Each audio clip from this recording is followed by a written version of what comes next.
Good morning, सुप्रभात। मध्य प्रदेश के 55 ज़िले के अतिथि शिक्षकों को नमस्कार और सुप्रभात। और आपको बता देते हैं, बीना को 56वां ज़िला बनाया जा रहा है। इसके विषय में भी आपको जानकारी डिटेल में देंगे। इससे कि पहले मध्य प्रदेश के अतिथि शिक्षक 5 सितंबर 2024 को महान आंदोलन की तैयारी कर ली गई है। मेरे मध्य प्रदेश के सभी 55 ज़िले के अतिथि शिक्षकों से निवेदन है कि वो इस अहम भूमिका में अपना साथ जरूर दें।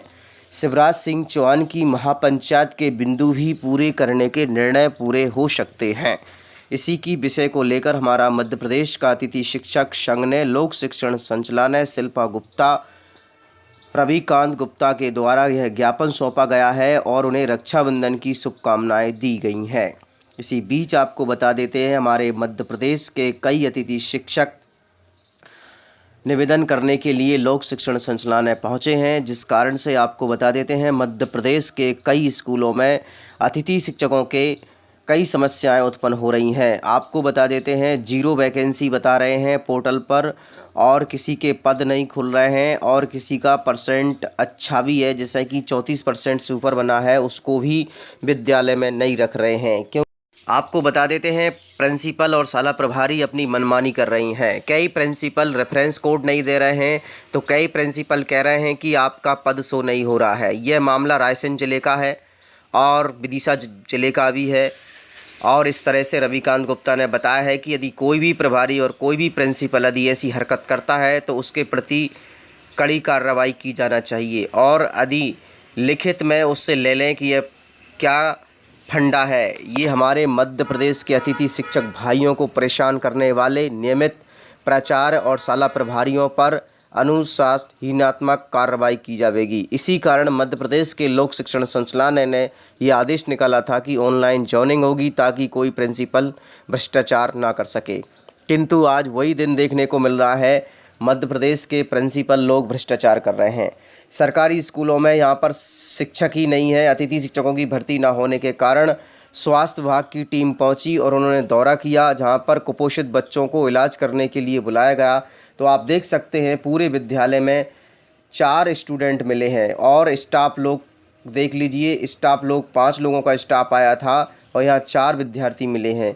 मध्य प्रदेश के सरकारी स्कूलों में बच्चे नहीं मिलते हैं और यहाँ शिक्षक नहीं आते हैं। यहाँ पर ताला लगा हुआ है। एसडीएम साहब ने औचक निरीक्षण किया गया तो यह मामला भिंड का है। आपको बता देते हैं, भिंड भी मध्य प्रदेश में आता है और इस कारण से मध्य प्रदेश की शिक्षा व्यवस्था की रीढ़ की हड्डी टूट चुकी है। इसी बीच आपको बता देते हैं, मध्य प्रदेश के बेरोजगार युवाओं को सरकार ने तोड़कर रख दिया है। हजारों पद खाली हैं, फिर भी अतिथि शिक्षकों की भर्ती नहीं की गई। स्कूल शिक्षा विभाग में यहाँ पर सबसे ज़्यादा मनमानी करने वाले स्कूल शिक्षा विभाग के प्रभारी, प्रिंसिपल और बाबू लोगों की मनमानी चल रही है। लोक शिक्षण संचालनालय के द्वारा यह आदेश निकाला जाना चाहिए कि जो अतिथि शिक्षक एक बार ज्वाइन हो गया है, उसे किसी भी प्रकार से नहीं हटाया जाएगा।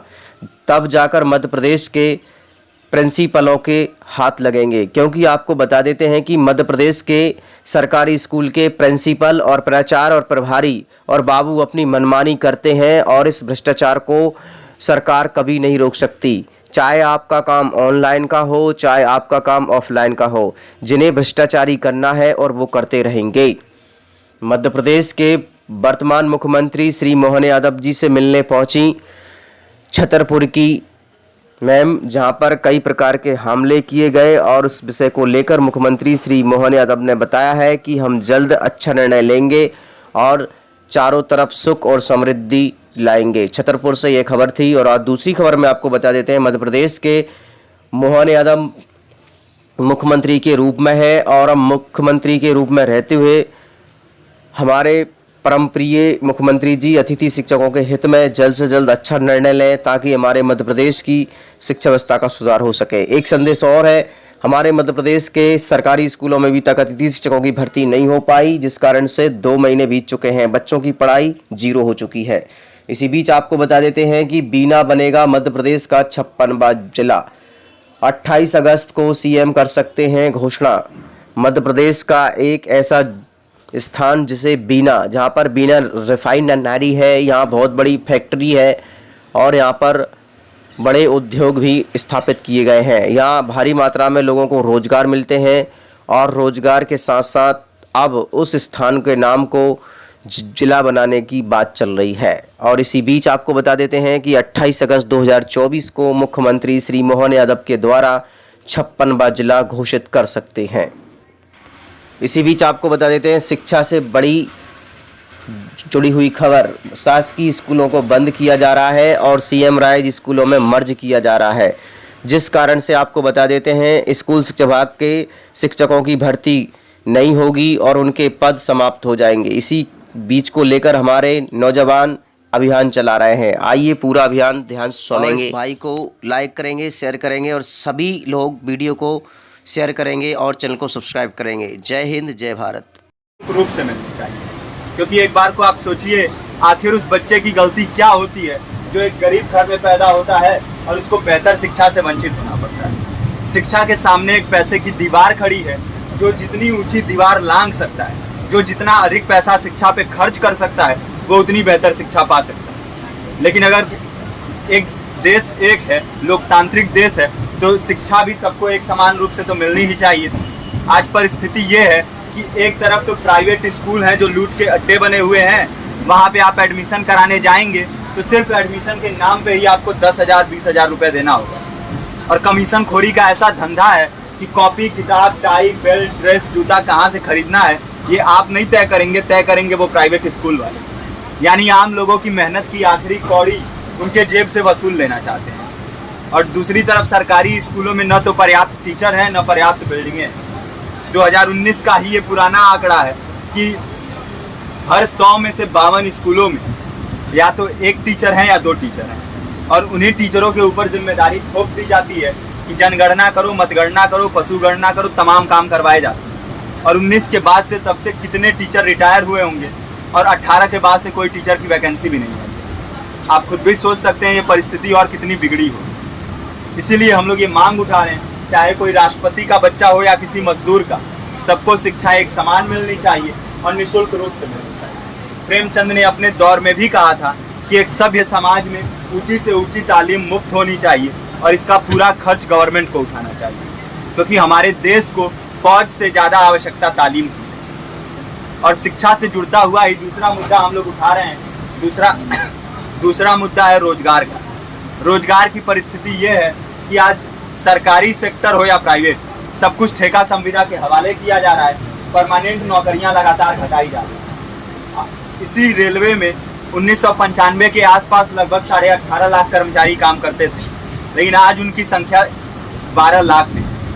आप खुद भी सोच सकते हैं कितने बड़े पैमाने पे परमानेंट पदों को घटाया जा रहा है। और आज आलम ये है, एक तरफ लाखों पद खाली पड़े हैं, फिर भी कोई वैकेंसी नहीं निकलती। जो वैकेंसियां निकलती हैं उनमें भ्रष्टाचार होता है, पेपर लीक हो जाते हैं।